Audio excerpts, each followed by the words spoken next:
की बात है, कश्यप ऋषि ने आज 2 विवाह किए। किसने? कश्यप ऋषि। पहला विवाह दिति से और दूसरा विवाह अदिति से किया। और दिति और अदिति से विवाह करने के बाद कश्यप ऋषि ने आज भाई भाई का बंटवारे का अधिकार दे दिया। दिति से किसकी उत्पत्ति हुई है? दैत्यों की उत्पत्ति हुई है। और अदिति से देवताओं की उत्पत्ति हुई है। कश्यप ऋषि ने जब 2 विवाह किए दिति और अदिति से, एक से राक्षस और एक से देवता, और देवता और राक्षसों में विरोध है कि नहीं बताइए आप? सतयुग की बात है, जब भाई भाई में बंटवारा सतयुग में हो सकता है, ये तो कलयुग है। दूसरा विवाह कश्यप ऋषि ने कद्रु और विनीता से किया। और जब कद्रु से विवाह किया तो कालिया नाग की उत्पत्ति हुई, नागों की उत्पत्ति हुई है। और विनीता से गरुण भगवान की उत्पत्ति हुई है। गरुण की और नागों की आपसी मतभेद है कि नहीं? आपसी झगड़ा है कि नहीं? पिता एक है, माता अलग है, तभी तो भाव बदल जाता है। माँ की महिमा अद्भुत होती है। कश्यप ऋषि एक दिन बैठे हैं और भगवान की संध्या कर रहे हैं। और संध्या समय, ये सच है, संध्या 3 प्रकार की होती है। संध्या कितने प्रकार की है? 3 प्रकार की संध्या है। प्रातःकालीन संध्या, मध्यकालीन संध्या और सायंकालीन संध्या। जो है वो 24 मिनट की होती है। सूर्य उदय हो रहा है तब 12 मिनट और सूर्य उदय हो जाए तब 12 मिनट, इस प्रकार की 24 मिनट की। और संध्या समय व्यक्ति को सिर्फ भगवान का भजन करना चाहिए। अगर व्यक्ति सो रहा हो तो उसको जग जाना चाहिए। भाई अगर रात्रि में ड्यूटी करके आए तो कोई बात नहीं, रात में भजन किया है, कर्म किया है तो सो गए, कोई बात नहीं है। वरना अगर आप रात में सोए हैं तो संध्या समय, सूर्य उदय के समय पर अपनी जो सैया है उसको त्याग देना चाहिए। संध्या समय भोजन नहीं करना चाहिए। और यहाँ तक कि पुराणों में लिखा है कि संध्या समय अपनी अर्धांगिनी का चेहरा नहीं। लेकिन जब माता दिति ने कश्यप ऋषि को संध्या समय जाकर के सताया, अपनी जिज्ञासा को रखा, कश्यप ऋषि ने वरदान देने की जगह श्राप दे दिया। दिति, तुमने मुझे भजन में परेशान किया है, जाओ तुम्हारे पुत्र 1 नहीं 2 होंगे, लेकिन राक्षस होंगे। 1 पुत्र नहीं होगा, 2-2 पुत्र होंगे, लेकिन दोनों पुत्र राक्षस होंगे। जब ऐसा कह दिया, एवमस्तु कल्याणमस्तु, ऐसा ही होगा और दोनों पुत्रों का कल्याण होगा। अब तो दिति मैया ने अपने गर्भ में दोनों पुत्रों को रोक लिया। 1-2 वर्ष नहीं 100 वर्ष तक बच्चों को रखा। जब जन्म हुआ दोनों बालक हिंड्याक्ष और हिंड्याकश्यपु बने। आजकल अगर 9 महीने से ज्यादा समय हो जाता तो तिवारी जी बता रहे थे हमें कि महाराज सब हमारे चेला भगत के पास पहुंचे, देखो क्या हो कैसा। दिति मैया को तो इतने दिन निकल गए, लेकिन हिंड्याकश्यपु का जन्म हुआ था। परमात्मा कहते हैं बड़े भाव के साथ में, क्यों हिंड्याकश्यपु क्यों बने हैं? इधर सनकादि सनंदन सनत कुमार भगवान विष्णु के दर्शन के लिए, ब्रह्मा जी के जो मानस पुत्र हैं, जो हमेशा 12 वर्ष के दिखाई देते हैं, जो सबसे ज्येष्ठ है।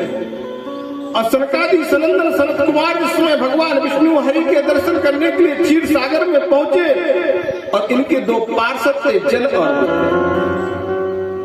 और दोनों पार्षदों ने इनको रोक लिया। और जब सनकादि सनंदन को रोक लिया, कहा मैं प्रभु की आज्ञा लेकर के आऊं, मेरा तो काम, मैं तो पहरेदार हूं। ऋषियों ने श्राप दे दिया, जाओ 3 जन्म के लिए तुम राक्षस बन जाओ। भगवान के हैं तो पार्षद, लेकिन श्राप दे दिया 3 जन्म के लिए चरणों में गिर गए। त्राहिमाम शरणं गता प्रभु क्षमा कीजिए।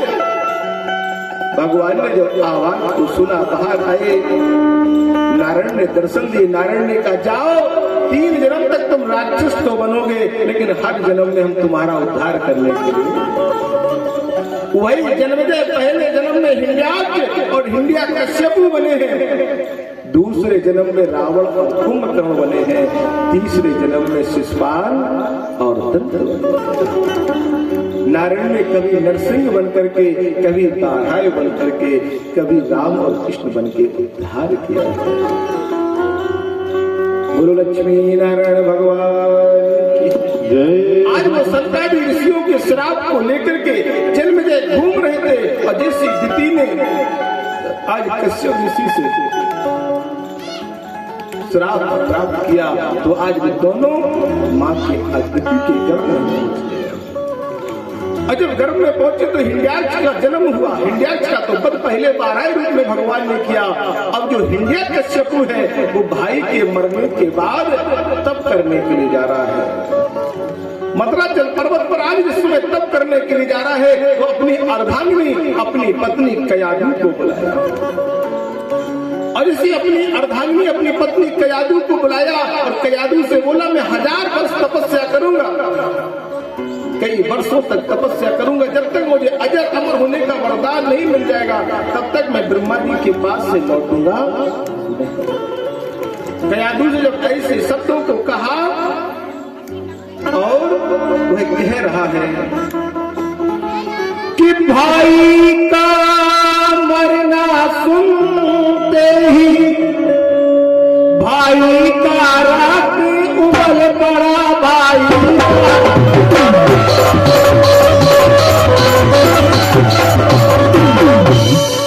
कुछ सोच समझ हिरण्याकश्यपु, कुछ सोच समझ हिरण्याकश्यपु, तप करने महल से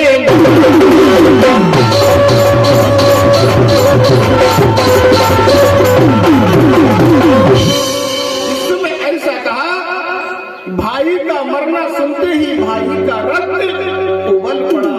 कुछ सोच समझ हिरण्याकश्यपु तप करने महल से निकल।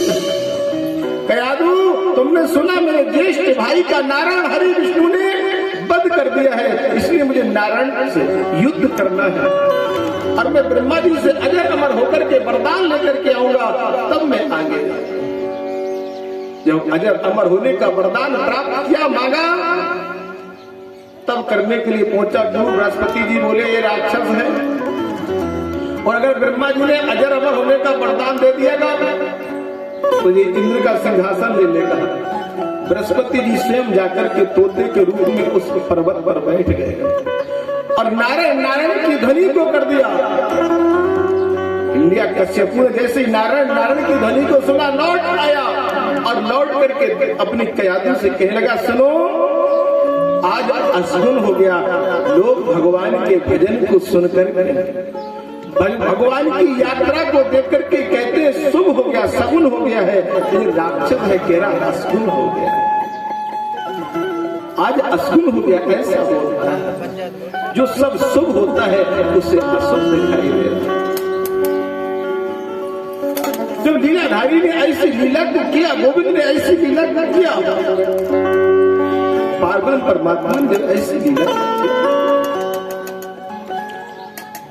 आज कयादु ने बड़ी भोजन बनाया, और कयादु कह रही है स्वामी हे प्राणनाथ, ये बताओ तो तोते के रूप में बृहस्पति देव क्या कह रहे थे?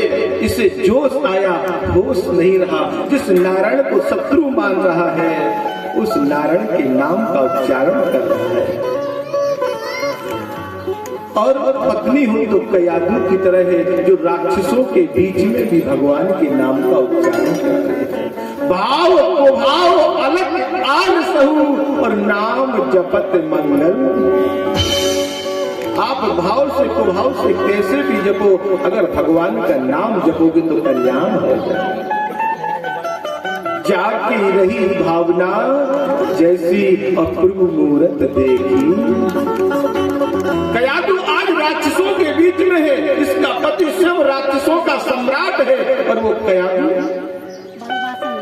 आज अपने स्वामी से उस नारायण नारायण की ध्वनि करा करके 108 बार नारायण की माला करा देती है। वो नारायण नाम की 108 की एक माला करा देती है। ऐसा होता आज उसी नारायण के नाम की कृपा से आज कया गर्भ से हो गई, पहला गर्भ में।